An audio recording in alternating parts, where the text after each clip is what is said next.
have to lose? Absolutely nothing. Whatever you drive, drive a Firestone. Conditions apply. See FirestoneTire.com for details. Another tip from First 5 California. Studies show kids whose parents read to them early and often know more words by age 2 than children who weren't read to as often. Read together every day. It helps your baby's brain grow. More at first5california.com. Now, here's a new concept: digital network advertising, where businesses display your ad inside their building. If a picture's worth 1,000 words, your company is going to thrive with digital network advertising.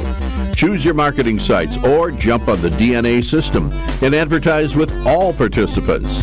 Your business ad or logo is rotated multiple times an hour inside local businesses where people will discover your company. Digital network advertising. DNA, a novel way to be seen and remembered.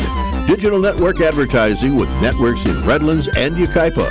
Call in the 909 area 222-9293 for introductory pricing. That's 909-222-9293 for digital network advertising. One last time, digital network advertising. 909-222-9293. KCAA Loma Linda, 1050 AM, K292FQ Riverside, and K293CF Moreno Valley.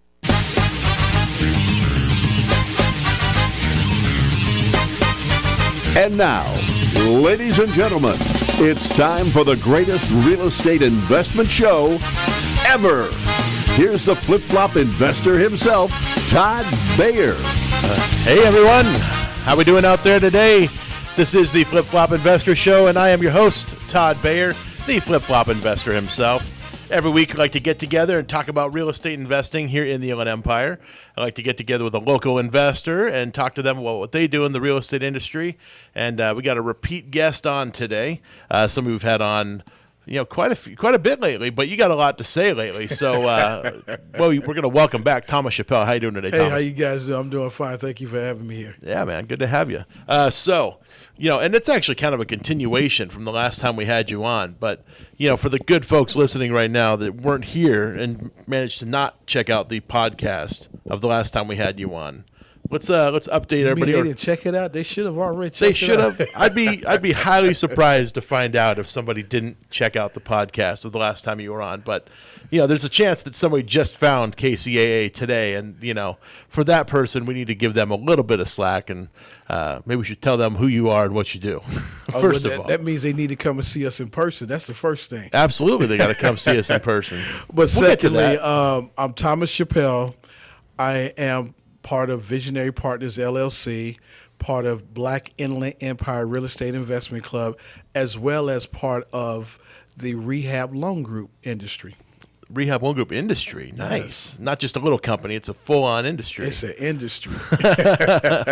So let's go in order then. Visionary Partners. What does Visionary Partners do? Visionary Partners is my company. I started it about 4 years ago, I believe. Okay. And it's basically what I was doing was fix flips, wholesaling, also teaching people how to restore their credit, things of that nature. So that's the visionary side of the business. Okay, got it. Right.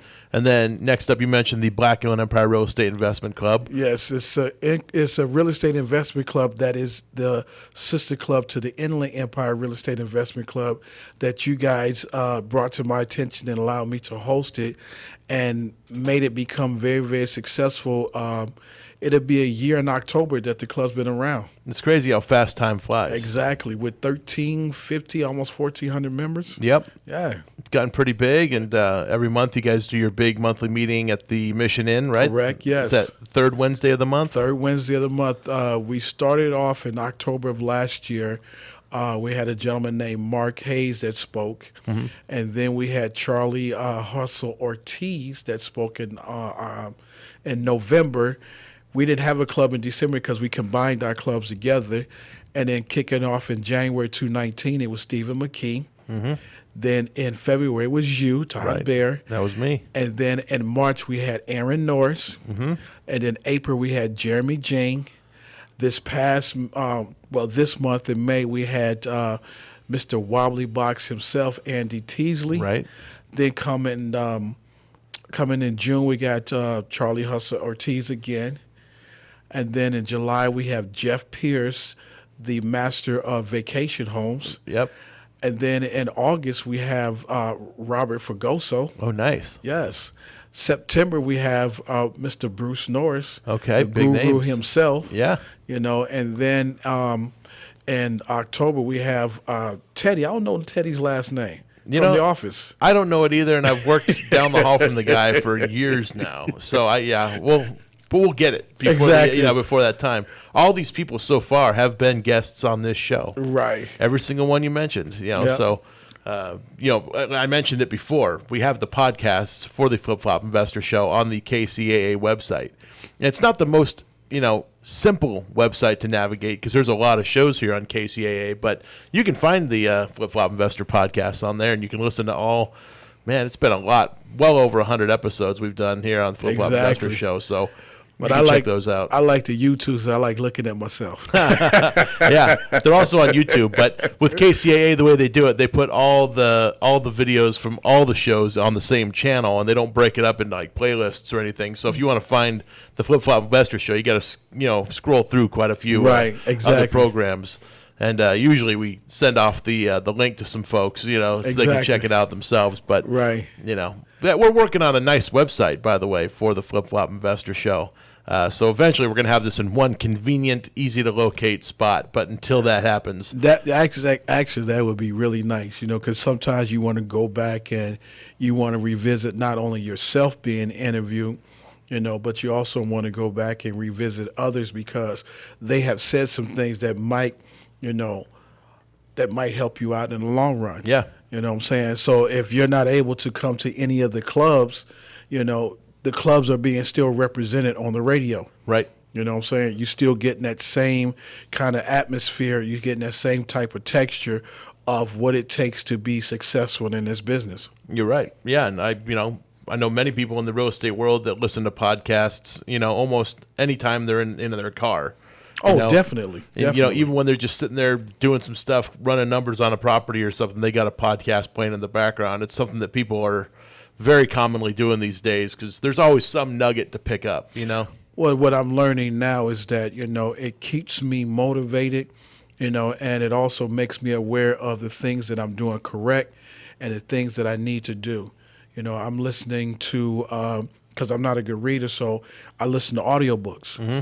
And the audiobooks help me out. So I've been listening to The Midas Touch by Robert Kiyosaki and Donald Trump. And some of the things that we was talking about on the way up here is like it resonates with me now because if you're looking at yourself as an entrepreneur, there's certain things that you need to do and there's certain things that you need to cut out. Yep. In order to be a successful entrepreneur. Absolutely. What are some of those things you got to cut out?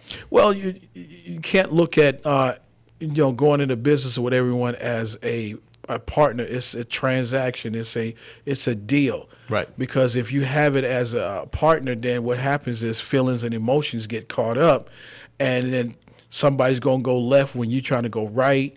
And then all of a sudden it just falls by the wayside.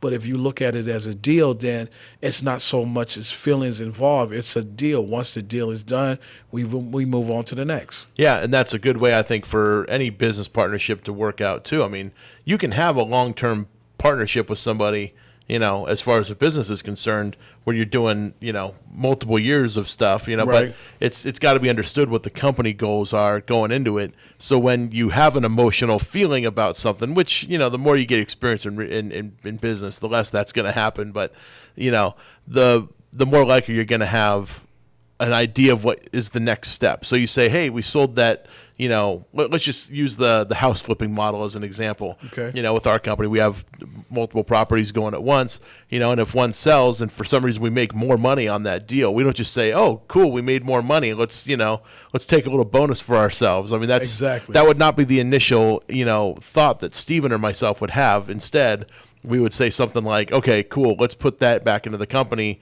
so we can have more liquidity to buy the next deal, or maybe we could pay off one of the existing lenders we have on a smaller deal, and actually, capitalize on that to be able to make more money. So, when we have the goals in mind of the company, we already know that money that's coming in that's extra is not ours to take, and do whatever we want with it. But money money screws up a lot of relationships. Oh, yeah, definitely, because like in the audiobook I was listening to, how him and his partners, they made money, and one got to the point where because they made the money, they decided just to go out and spend.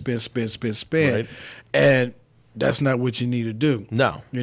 Like you said, you have to put it back, and then it'll double or triple in the long run. Yep. That way that you will have that extra to spend, but as long as the company is profitable, then, you're fine. But if it's not, you're just barely getting by. That means that you need to go ahead and invest more into the business and then watch it become profitable down the road. Mm-hmm. And that's where that partnership agreement right in the very beginning of a partnership or an LLC or whatever, that agreement that you make right in the very beginning is super important going forward, because that's what's going to lay out how things are going to go from that point forward, especially as it pertains to the business. So, if you guys all say ahead of time, if everybody lays everything out on the table and says, hey, if a property sells and we make an extra, $10,000, I'd love to see 10% of that come my way. If you put it out there in the beginning and everybody just agrees, if we ever sell a house for more than what we originally anticipated and we get a little more money out of it, then we're all going to take 10% off the top and split it, evenly amongst ourselves or whatever. If you say that in the beginning, nobody's going to argue about it later on because that was in your agreement. Right. But it's like when people try to change the rules after the agreement's been written, or there was no agreement, that's even worse. Exactly. So we see this kind of stuff happen all the time where, we have bought projects from people because they did it as a partnership and they couldn't agree on stuff, and the project ended up it's not moving forward at all, and we ended up buying it because. Yeah, I remember one of the deals that you guys did. Mm-hmm. Yeah. Yeah, and it's it comes from people not like establishing their expectations going into stuff. So they end up losing some money on something because they failed to prepare. What is that? A failure prepares, a plan to failure, a failure to plan, whatever. Right. Yeah. Well, see, you got a difference. Being a businessman and an entrepreneur is totally two different things. Right. A businessman is a person that sits behind a desk and delegates what's going on. Our entrepreneurs out there creating deals all the time. Absolutely. So if you have that mentality going in with a partner, and one has a business sense and an entrepreneur sense, they're not going to be equally yoked. So in other words, somebody's going to be more dominant, and then that's when the emotions and what's names come into play. And it's like, well, now you want to change the rules in the middle of the game because one want to go left, one wants to go right instead of going straight. Yeah.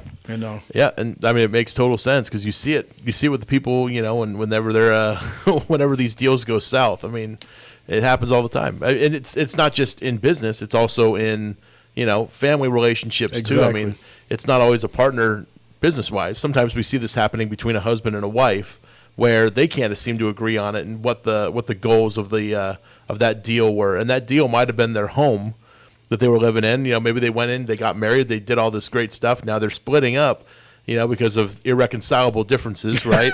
And now you got all these assets that they don't know what to do with because they didn't make a plan in the beginning of what these things were going to do. Exactly.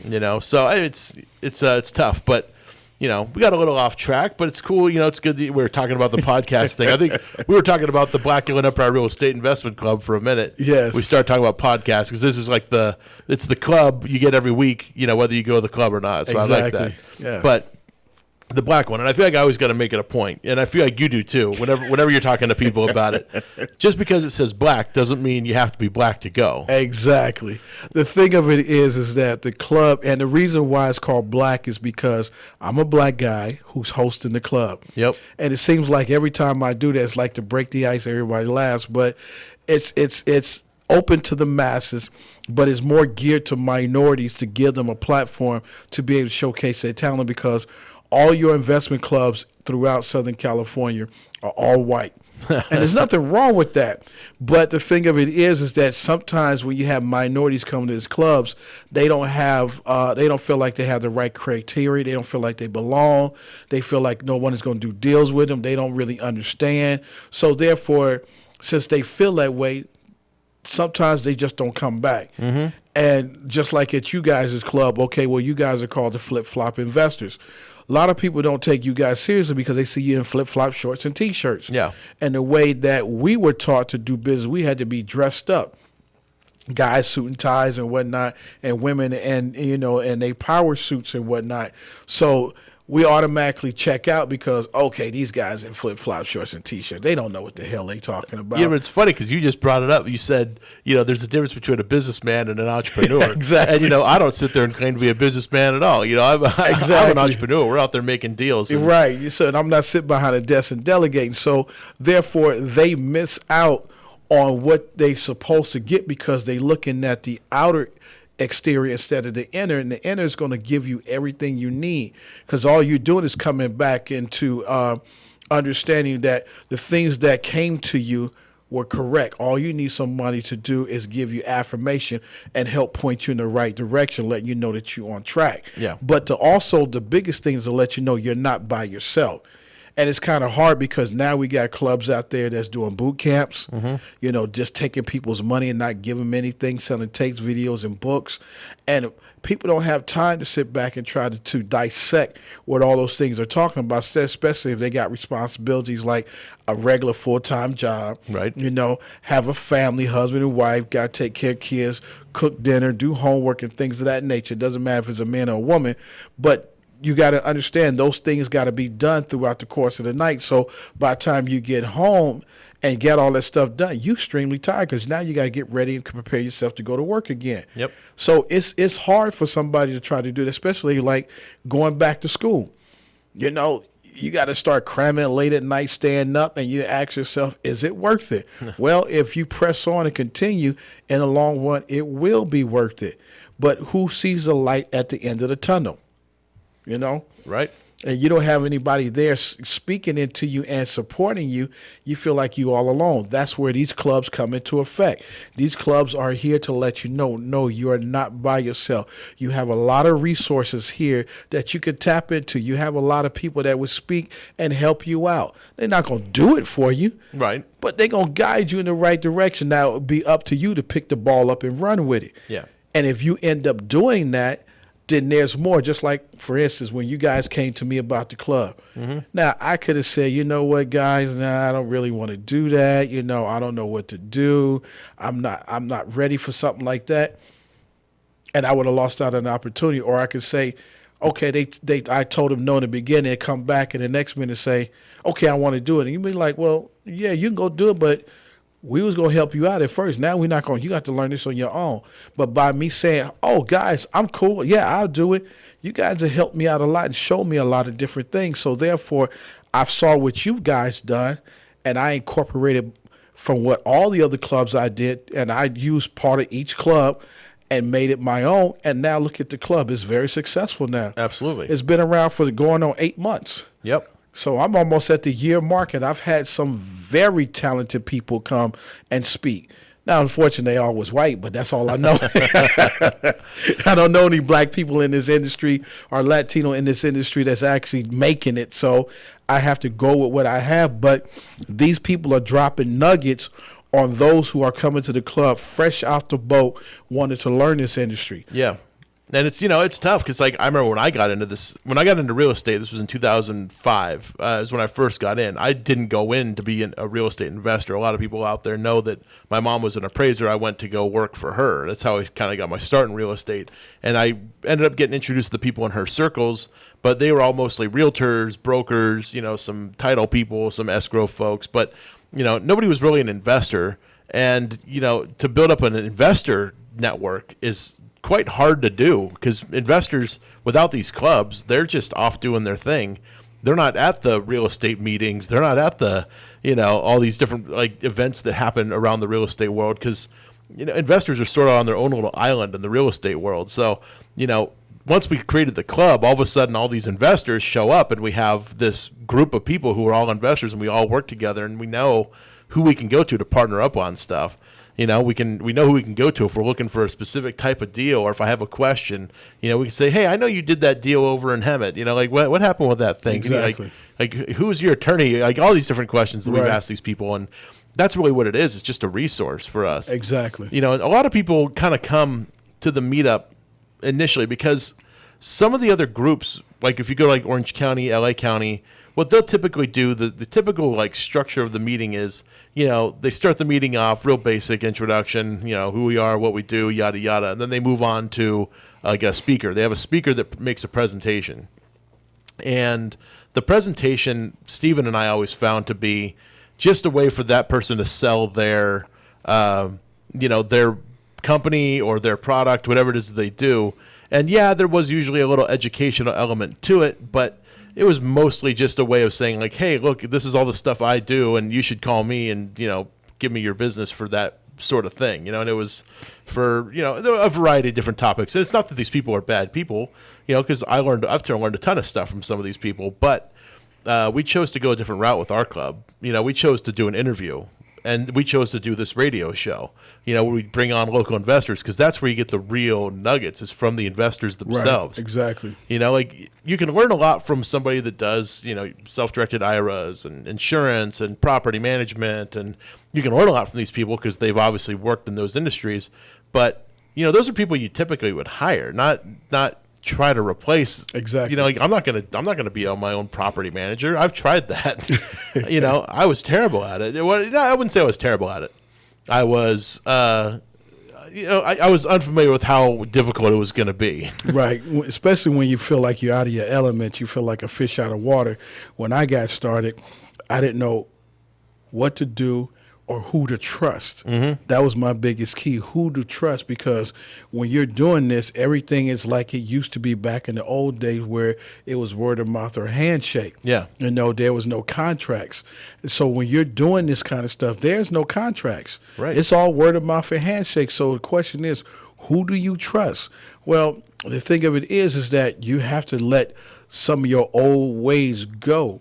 And just believe and do your due diligence when you start working with people, figuring out who they are. And as you give a bit of yourself and they give a bit of themselves, now you got a relationship that can surpass anything else. Just like when I came to you guys, I started off and I didn't know who to trust. My first introduction to real estate was fortune builders.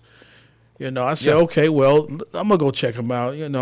I went to they supposedly 2-hour free workshop, was only a half hour, but they gave me all the rest of that time to register because they figured a bunch of people was going to come and register. Of course. So I paid the little $197 to go to their 3-day. Which isn't bad. And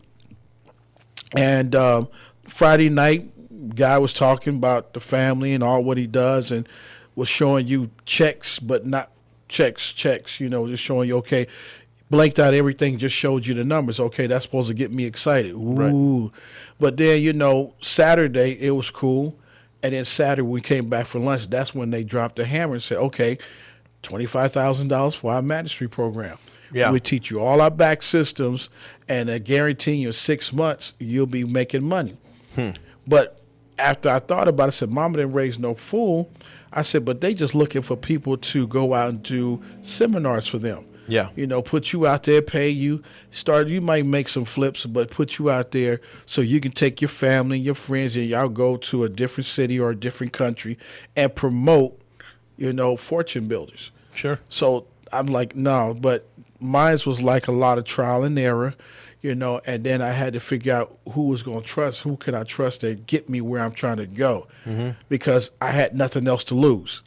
You know what I'm saying? So that's why I was able to just devour into it and just continue to press on. Otherwise, I would have quit like everybody else and got me a full-time job or, kept my full-time job and left it alone. But this is something I really wanted, so I had to let go of all my fears. I had to figure out what my fear was and let it go.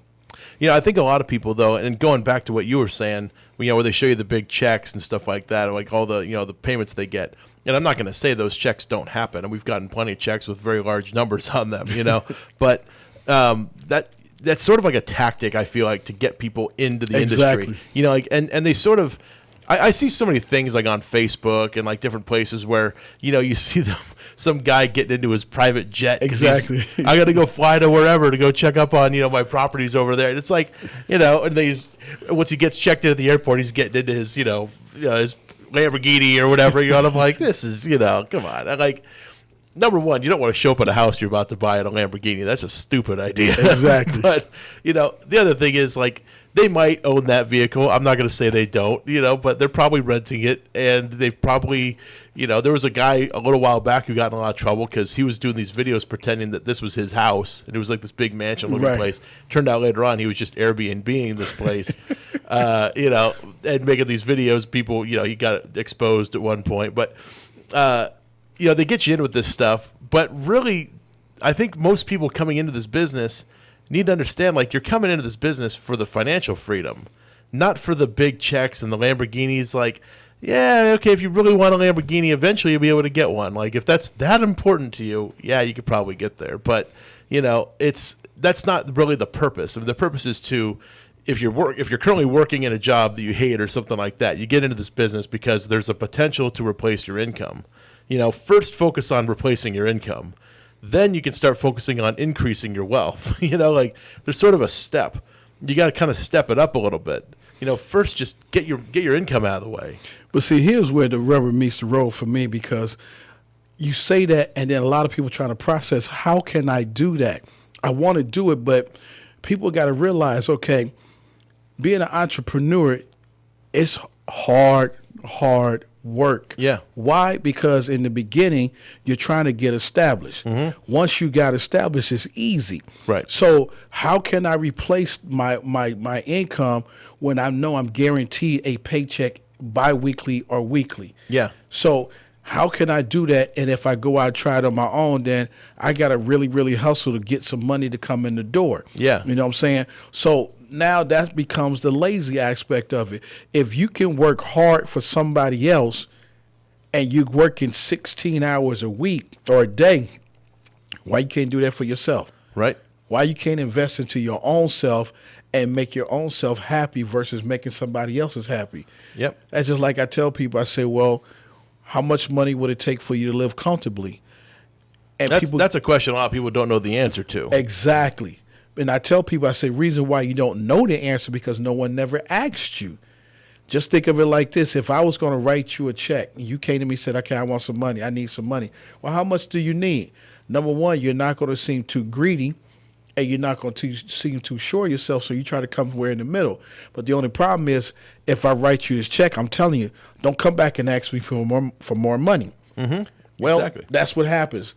Because they don't know how to manage the money to make it be able to work for them. They sit there and blow it on other things instead of blowing on what they needed to blow on. Or reinvesting in their own thing. Exactly. Yeah, exactly. So the thing of it is, when I talk about how much money it would take for me to live comfortably, I'm not talking about having my bills met, you know, all my needs met. I'm meaning that I can be in the car driving. Boop, one day I've decided I want to go to Hawaii. Okay? So I call up the airline, make my reservation. I do not go home to pack a bag. I drive myself straight to the airport with what I have on. Get on a plane, and when I get there, buy what I need. That's what I mean to me by living comfortably. Now, you're dressed appropriately right now. If you're in Hawaii, you got shorts on. You know, yeah, you'll be all right. Yeah, so the thing is that, you know, now I got to figure out what kind of money would it help for me to obtain that kind of wealth. So now I got to go find a career, not a job, that's going to help me to obtain that money and go become it. Right. That's the difference. And you know, and that's tough for a lot of people because how much does that lifestyle cost? I mean, to be able to get on a plane any given time of the week, you know, when you feel like it and get there, buy everything you need when you get there. I mean, you have to be bringing in a pretty good amount of dough each month. Exactly. You know, plus being able to make your bill payments and all the other stuff you got. Exactly. You know, I don't know what you were driving in this scenario, but let's just imagine it had like $1,000 monthly payment or something attached to it. But see, nowadays, back in the day when I was younger, I would have said I wanted the Lamborghinis and stuff. Yeah. But now I don't. That's just an Audi, man. You want to get an Audi, it's going to cost Exactly. you that much. It's like, really, I don't need all that fancy stuff to be successful. successful. Yeah. You know, and we get caught up because, you know, you got the celebrities and whatnot that make it look glamorous. I want that lifestyle. But the one thing I heard Steve Harvey say is that you don't really want this. You think you want this, but if you had what I had right now, you would be ready to give it away because there's so much coming at you at one time just for money, money, money, money, money. Oh, yeah. And it's like, it's heartbreaking because they come to me with all these different ideals and none of them have been thought out. Yeah. I had it was funny because years ago, like when I was young, I was back when I was probably like, I don't know, 22 or something like that. I got this program from a guy named John Commuta called Transforming Debt into Wealth. And great program because this one was really influential on me. It's kind of like Rich Dad Poor Dad in that regard, where it was a really influential thing. And I remember him saying one thing in this entire audio book, and he said, you know, most people with money don't want to live the lifestyle of the rich and famous. They want to live the lifestyle of the well-off and anonymous. Exactly. You know, they don't want you to know that you have money. It's kind of like that book, The Millionaire Next Door. Right. You know, like this guy might have a ton of money, but he doesn't have, you know, the big crazy mansion, you know, doesn't drive the big fancy cars. You know, like I've seen some people that are worth quite a bit of money, and they've got the most beat up looking vehicle I've ever seen in my life, dressing in clothes that I wouldn't want to be caught sleeping in. Exactly. You know? So with me now, I'll take it like this. I can get the Lamborghini, go rent it, take it on the track, drive it around, see how fast I can go in it, and then take it back because I don't need the headache. Well, yeah, plus the maintenance bill you got to pay for driving it like that day. So you've been to Vegas, you know they got all the exotic cars. Exactly. Go rent one for a day. Go experience it. Go enjoy getting in and out of that thing for a day, you know. And then you don't have to worry about it no more because you've already did that bucket list. You created your bucket list. Yeah. Okay, I drove a Lamborghini or I drove whatever, or I've lived it. I rented out a mansion or something. Yeah. Or I rented out a yacht. Yep. Okay, you done that. Now, if you had to own it, where would you dock that yacht? Right. And then you got to look at the maintenance and you got to look at the storage on that yacht. And all the crew you got to pay. Exactly. You got to pay a captain, a crew, crew members, chef, all kinds of good stuff. Do you really want that type of headache? Yeah, I mean, some people do. Just go rent it. Be done with it. Yep, it makes sense to me. I get it. You know, but that's the way I think now because we emphasize so much on money. Yeah. And money is not the end all, the be all. Well, money's the tool, you know. But like when you get in in the right mindset, if you're so like if you just leave yourself to your own thoughts and you say, all right, what does a year look like? Let's go day to day. Of my year, my perfect year, where I'm doing everything I want to do. Like you can say, I'm going to hit these places that I want to really travel to. I'm going to do these things. I'm going to give this much money to my family or to my church or whoever. You're going to, right. if you work out your perfect year, then you can work it backwards from there. But I think a lot of people go into life without a plan. They've been watching TV shows or commercials, or they've been watching advertisements their whole lives, and they think they want this stuff that's being thrown at us as consumers. But when people get it, they'll find out that stuff is hollow and there's no depth to it. They're like, yeah, I bought this, I bought this Corvette. It's a cool car, I really like it, but it depreciated. Depreciated value. It broke down all the time. Like I've heard so many people say stuff like that about these sports cars they've bought. Like none of them tell me 5 years later that was an amazing thing they did. They're so happy. Yeah, because you blow the engines on so quickly because they can't sustain that drive, that horsepower at that time all the time. Plus, they bought it probably a little prematurely in their wealth building stage, and it ended up costing them so much more money in future value because had they just invested that money rather than buying the sports car right off the bat, they would have had more wealth built up at this point because that could have been 3 or 4 more houses they bought or an apartment building or something. Well, speaking of investing, some people don't understand what that means. Mm-hmm. Okay, a lot of us that do work a 9 to 5 or 8 to 5, whatever you want to call it, we do get 401ks. Yeah. Okay, so we have the 401k. And then we end up leaving the company by whatever means. That 401k is still sitting out there. Right. So since that 401k is still sitting dormant and it's not gaining any interest anymore, why don't you just take the money out of the 401k and turn around and invest it into a mom and pop business instead of putting it into a CD, mutual fund, annuity, stock markets, and gain 0.5%. Yep. Where you can probably Or lose.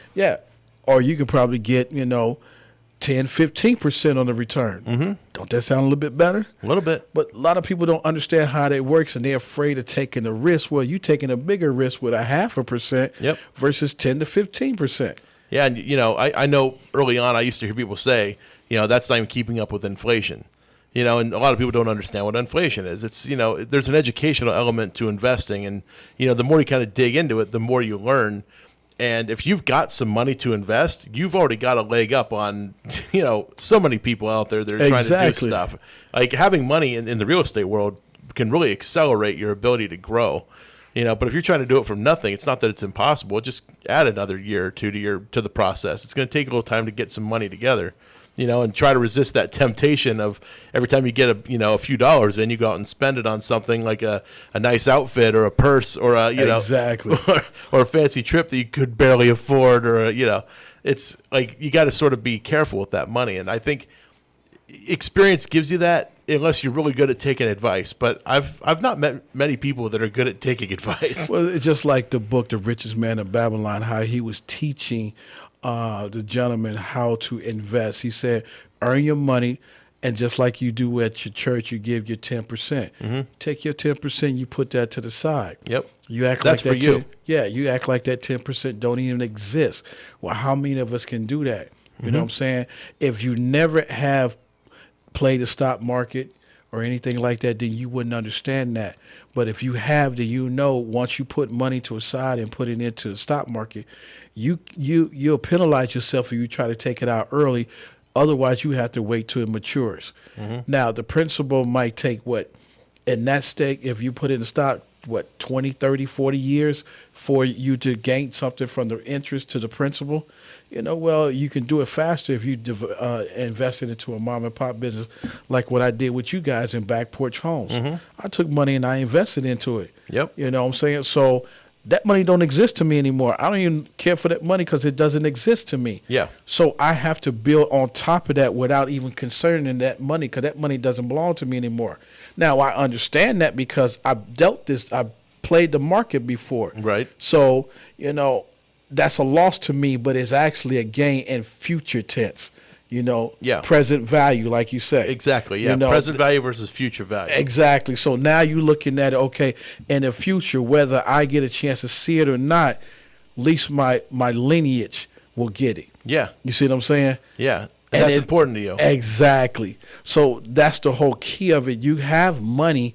You don't necessarily have to just look at real estate. You have money that you can invest instead of leaving it in the mutual CDs and stuff like that. Right. And make twice or three times the amount in a shorter period of time than what they're telling you in stocks and stuff. Sure. Yeah, exactly. And, and really what is the stock market? The stock market in the beginning was here's companies that are out there trying to do stuff, do things, and they need money to be able to do this stuff. Let's use Ford Motor Company as an example. Ford was a publicly traded company, has been so for a very long time. They were building automobiles, and in order to build them faster, they needed investment capital from other people. So other people gave money to Ford. Ford said, here's some shares in the company. Here's you get to own part of Ford Motor Company in exchange for your investment. And as time goes on, people are saying, hey, wait a minute, I want to buy some Ford Motor Company shares, but the company sold them all already. They're already gone. Right. But Thomas, you own 100 shares of Ford Motor Company, and I want to buy. I got enough to buy. I don't know. It's usually a dollar amount, right? I got $10,000. How many shares would you sell me for $10,000? And you might tell me I can sell you 10 shares for $10,000. Right. Which now sets the value of those shares at what is that? $100 a share. Right. So I basically but then if somebody comes to me the next day and says, Todd, you got 10 shares of Ford Motor Company. I got $20,000. How many of your shares would you sell me for $20,000? I might sell them 5 of my shares for $20,000, which just moved the price up to, $400 a share. Exactly. And that's how the stock market started. It's just a place for all this stuff to happen, where it's all disclosed. Everybody knows about every trade. You can see how much things are trading for. But there's a whole private world out there, and there's no private stock market. There's no place where these private companies are just, raising capital, but there's companies starting every single day, and they're selling off shares just the same as a publicly traded company would. The only difference is there's some legalities on how they have to go about it, because when you're publicly traded, there's all kinds of disclosures and filings you have to do with the Securities Exchange Commission and all kinds of good stuff. But when it's private, it's usually a contract between attorneys, and then they're going to qualify the person putting in the investment to see if they're accredited and all these other, wonderful things that, don't listen to me, listen to your securities attorney about, call them, don't listen to me. I'm just some guy on the radio that's done this before. But that's an investment that's out there that a lot of people don't know about, which is, it's strange to me. It's the exact same thing, basically, as the stock market. It's a company that needs money, and they're willing to give up equity, in their company in exchange for some capital. Exactly. Because who knows? Maybe Ford might say, what, right now, and I don't know this to be the case or not, but maybe Ford owns 70% of their company stock is owned by the company, and 30% of it is owned by the public. I don't know if this is the actual case or not, so don't quote me on that one. But let's just say Ford's like, hey, we really want to build another factory, and we don't have enough money right now to do that. So we're going to sell off 10% more of our company, so we'll only own, as Ford Motor Company, we're only going to own 60% now, and we're going to put out so that now there's 40% of the company is owned by the public. But here's this fresh 10% that's available out there for people to buy up. They could do that. They could decide to do that at one point, and it's out there, and people could buy up these shares.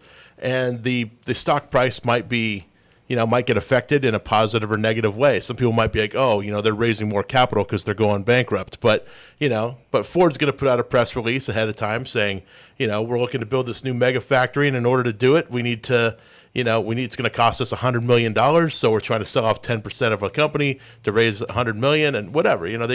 That's how they do it. But locally, like you said, there could be a restaurant. Somebody they're like, look, we just need a new oven.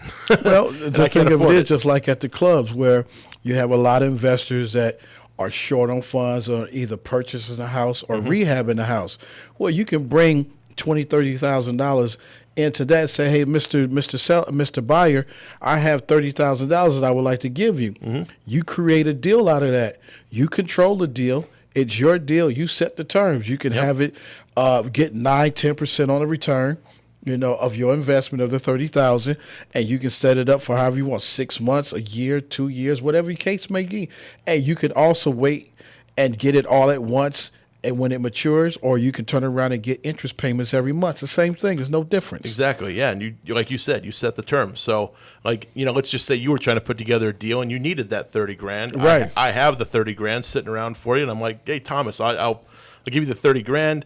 This hard money lender, rehab loan group, I guess, they'll come in and do the other. Exactly. They're gonna do the loan on the majority of it, because that's how hard money lenders do it. They usually put in the majority of it, and then either yourself or a partner puts in the rest of the money that's going to be needed to do the deal. So I come in with the extra $30,000. I say, okay, Thomas, so I'm going to put in the extra 30, but there wouldn't have been a deal without me. So I want 50% of the profit. Exactly. And you're going to say, you know what, that's fair, because I'm not putting any money of my own, so I'm not taking any of the actual financial risk in this deal, but I'm going to manage the thing, and I found the deal, so I think it's only fair that I get half the the profit. So exactly. That's a good deal. But I might try to skew it in my direction. I might say, Thomas, you know what, I'm putting in all the money, and all you're doing is finding the deal and going to manage the thing. I think that's worth. I get 70% of the profit, and you get 30%. And you can always tell me no. Exactly. So there's a balance there. Yeah. So you have to look at it that it doesn't have to be just one way. As far as making money, there's multiple ways to make money. It's just how you structure the deal to make it happen. That's basically the bottom line, and that's what I've been learning, just hands-on, and also listening to the audiobooks. Yeah. Yeah, and those books are great. I've gotten so much stuff from different audiobooks out there, and pretty much any book you can get on Amazon, you can get them through was it Audible now? Yes. So you can listen to those books, and Audible's got a decent app. You can click on the pause button, and you can resume. You can fast forward, rewind, exactly. Go back to the previous chapter. There's it's a cool app. Before, I remember these things. You would have like a CD, and sometimes the CDs were like broke it up into like 10 tracks and it's an hour long. Yeah, you you know? had all these different ones you had to get, like 7 different CDs, 8, you ain't want to sit there and keep listening to different CDs all day long when you can listen to it at one time. Even before that, it was tapes. Those even worse. Man. Oh, yeah. Like, what did he just say? You'd have to, like, rewind, But, like, I don't know. I think, my personal opinion, it was easier to rewind a tape than it was to rewind a CD. See, that was your era. Now, my era was 8 tracks. 8 tracks and records, right? See, 8 tracks was hard because you couldn't just go backwards. You got to keep going forward, and then you had to wait to the whole because it was only 4 tracks. Wait, so there was no back? There was no rewind? There was no rewind on I didn't 8 know tracks. that.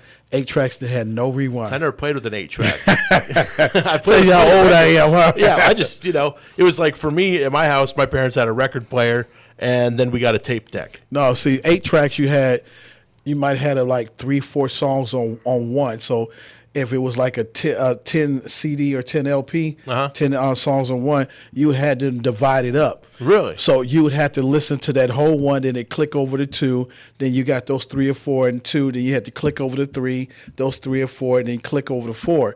So if it was in the middle, you had to wait until it got all the way back right. You can go forward, but you would have to go all the way around and wait till it gets. Oh, that was so bad. Was there side A, side B on 8-track? No, It was just one side. Just one side. But you you just put the tape in, and you have those 4 different buttons on there. But it depends on where the actual track was.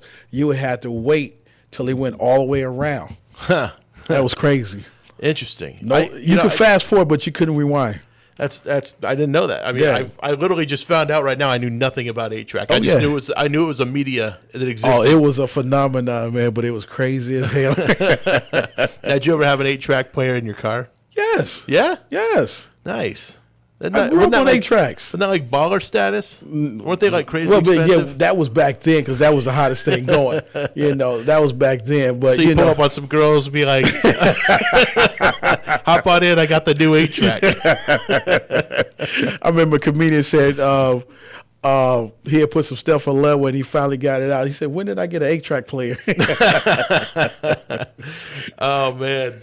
Yeah, well, you couldn't put a record player in a car. That wouldn't work. No. All the vibration, you'd be bouncing all over the place. But now they're making it possible. They're making all this stuff possible. Digital now. And all that. Yeah, exactly. It's pretty crazy. I don't know. How did we get onto that? We were talking about. I know. It's just so funny. We were talking about the like listening to books on tape and stuff because that's how it started for me. Was a book on tape. I think I actually got the original Rich Dad Poor Dad was a book on tape. Well, yeah. Like I said, I just started listening to them. Because like I said, reading gets boring to me. Mm-hmm. And so the other books help me out a lot. Yeah. Because when I'm working or if I'm not doing anything, maybe I might fall asleep with the earphones on my ear and I'm just sitting there meditating on it because if I feed my spirit with it, that means that I'm going to and soak it up and dissect it and make it my own. I'm not going to do it the exact same way they've done it because nobody does. Right. We all individuals and we all unique. But I take what I hear, I dissect it, and I turn around and make it to be me. And then I come out and do it. It's probably the same way, but in my own way. Mm-hmm. You see what I'm saying? But I have to soak it in order for me to get a better understanding. I can't just sit here and read it one time or listen to it one time and say, nope, I got it. No. I have to listen to it several times because there's certain things that you're going to miss. Yeah. That's like when you go to church and you hear the preacher preach and you're like, okay, sometimes you half listening or sometimes you listening too hard. You're going to miss something. Yeah, well, that and plus, your own life experiences cause you to hear certain things and not hear others because, there's a good chance somebody might say something, you have no idea what they're talking about, and you're just going to kind of nod and be like, yeah, cool. But you didn't pick up anything they just said. Exactly. Because they were talking about some foreign concept, some crazy thing you've never even heard of. But, like we just talked a little bit about stocks and like investing in a private company, but for somebody that may have never heard of those things before, if they've never even heard of the stock market, didn't know that was even a thing, I mean, they're probably still thinking, like, what are these guys talking about? Exactly. Because it's a completely foreign concept. But if maybe somebody's heard of it, they'd be like, oh, yeah, I've heard of the stock market. But until I said Ford Motor Company, somebody else might be like, oh, yeah, I've heard of the stock market. And I just found out today you can, buy shares of Ford Motor Company. Like, that's a little nugget they picked up. That'd be, again, very surprising to me if somebody picked that up as a nugget, but Well, see, that's why you go to events like the clubs that we have, because that it's a support group, and in that support group you get a lot of nuggets that you pick up out of it. But if you're not around that on a weekly or daily or monthly basis, then guess what happens? You only get bits and pieces. Yep. So when you try to make sense out of it, you can't. Yeah. But if you're around this all the time, it starts to make sense, because it becomes a part of your life. It becomes a part of your vocabulary, Right. to where you could understand the language and not have it distorted in the translation. Yeah. I mean, like you said earlier, put aside 10%. You know, like you could say that to somebody every single day for the rest of their life, but they may never get it until they hear the why. Why do you put away 10%? Exactly. 10% of what, Thomas? Like, what are you even talking about, you know? Yeah, if I'm telling you, what am I putting 10% away for? Yeah, and where do you put it? You know, like Exactly. Like the thing is, people's minds, they start learning these things, and it starts absorbing once they get the concept behind it. Exactly. You know, and the only way to get that stuff is just through exposure. It's like Got to be. it's like learning a new language. You know, they say the best way is immersion. Exactly. Just get in. You know, like if you go move to China, you're going to learn Chinese much faster than you would taking it on audio tapes. You know? Exactly, because you don't have no choice. If you're going to want to communicate, yes, you're going to have to learn it. Right? Otherwise, you get taken advantage of. Yeah. And then you don't know if they're talking about you, because you know it's funny when you around somebody and they speak in a different language, and you just like, and they doing all this laughing, like, what the hell are they laughing for? That's the narcissist in you right Exactly. there. You just assume they're talking about you, aren't you? Exactly. Oh, they got to be talking about me. They gotta Oh, be. man, what they saying about me? If they're pointed laughing, do you think they're talking about you? Exactly. Something's wrong with your ego right there. It is. We got to fix that one. And I got a good ego, boy. Yeah. Oh man, I wouldn't assume if people were laughing in another language, they were talking about me. I guess. I don't, because Well, I used to do that. Yes, I did. I was like, okay, what the heck they talking about? Okay. maybe I got toilet paper stuck to the bottom. Exactly. Of my shoe Let or me know so something, I can get on the lab myself, you know. right. Yeah, I don't know. People had a problem saying stuff like that. I remember I was at my son's baseball game, and this is completely off track. I don't know. I just popped into my head, but I was at my son's baseball game, and the umpire's fly was down. It's not like I was looking. I just happened to notice as he turned my direction, you know. But we're in front of all the parents, and he's out there as the umpire. You don't want to embarrass him, so you kind of go up to him real quiet, like, hey, Blue, come here real quick. You know, hey man, your fly's down. You know, he's kind of discreetly behind the backstop, like, Exactly. oops, you know, been having trouble with that. You know, gotta get that thing fixed. It's it's just the nice thing to do is to tell somebody where there's something going on that they would like to be aware of. Exactly. You know, I don't know. We don't have much time. Okay. I actually, this flew by for me. So we were going to talk about that because you were talking about in the beginning who you are and what you do. And you said, Visionary Partners. And you said Black and Enterprise Real Estate Investment Club. And then you said Rehab Loan Group. We were going to talk about Rehab Loan Group. But I guess we're a little short on time. So Right. maybe if you could, in a nutshell, how does anybody get a hold of you, and what is Rehab Loan Group? Rehab Loan Group is a hard money lender that lends to new construction, new development, apartment complexes, long short-term rentals, and fix and flips. Basically, for those who are looking for funding to help them, whether they don't have or do have some money to be able to finish a project. So the best way to get in contact with me is Thomas Chappelle at rehabloangroup.com. That's THOMAS at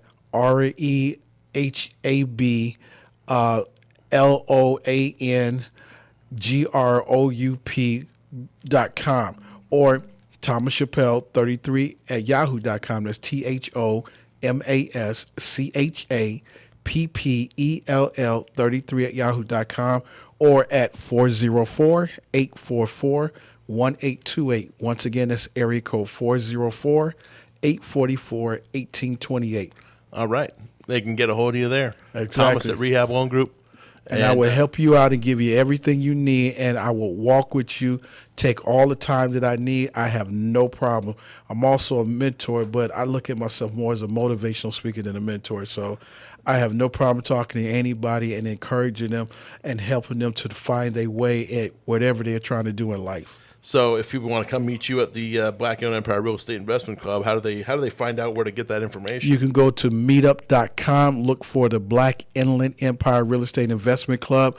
It's every third Wednesday of the month at the Mission Inn Hotel, downtown Riverside. Okay. In the Renaissance Salon. Yep, Renaissance. That's that one upstairs. Third floor. Yep, that's Yep. It's a good room. You'll move to the bigger room one of these days. Oh, for sure. No question. Especially when we got Bruce Norris coming. Oh, yeah, this is going to happen. Oh, yeah. Yeah. Actually, you might have to tell him ahead of time. So I guess for the last couple minutes, for those of you also interested in coming to the Inland Empire Real Estate Investment Club, we also have a page on meetup.com. Just look up the Inland Empire Real Estate Investment Club. It's the big group with 4,000, some hundred, almost 5,000 members now. Getting to be crazy huge, and we have meetings just about every single week. First Wednesday, second Wednesday, fourth Wednesday, and the Saturday before the fourth Wednesday of every month. We have different meetups and different groups going on. Come on out to those things. We'd love to meet y'all out there. And, we talk about all kinds of good stuff. This month, oh, no, we're not even in June yet. We're still in May. Well, actually, we had a day and a half 2 days before we get to June. Yeah, exactly. Yeah. That's crazy. We got a long month. But, yeah, June we'll be doing it all over again. So next Wednesday we got the first meetup at the cash flow game. It's a lot of fun. But I think we're running pretty much out of time. So I want to thank Thomas Chappelle for coming out today. Really appreciate you coming on the show again. Thank you for having me again. Of course, man. Clearing up some of those problems we were having about the 8-track earlier. I didn't even know about exactly. that. That's the nugget I picked up. Anyway, thank you all for tuning in, and we will see you all again next week. So take care, everyone. Thanks for listening.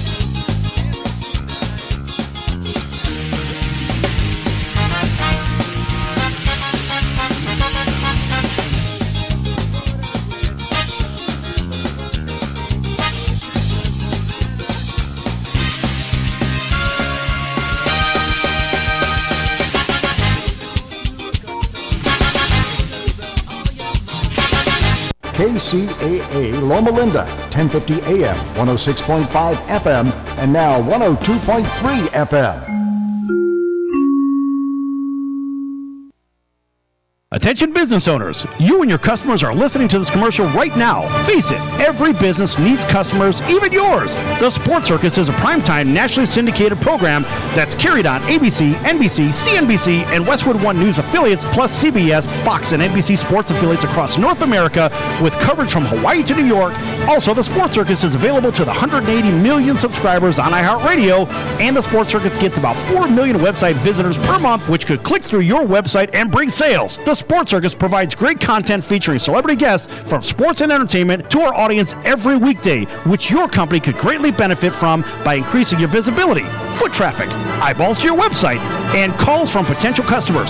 Call us right now at 702-799-9935. Again, 702-799-9935, or email us at info@thesportscircus.com. That's info@thesportscircus.com. Drive your sales today by advertising with the Sports Circus. Do you have any questions about legal issues? Have you ever been stopped by a police officer and issued a ticket that you're scared to deal with? Have you ever been in trouble with the law and don't know what to do? Do you have a will or power of attorney question? Is your home being foreclosed upon and you don't know where to turn? Maybe you were given a contract that you don't understand. For freedom and a worry-free solution, call for Legal Shield today at 213-245-1305. It's that simple. You will have access to high-quality law firms that will fight for you for less than $1 a day.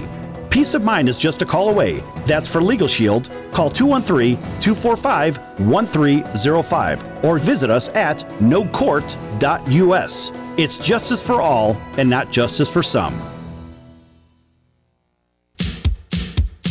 So, you want to be in show business. Do people tell you that you're really funny, you have a great personality?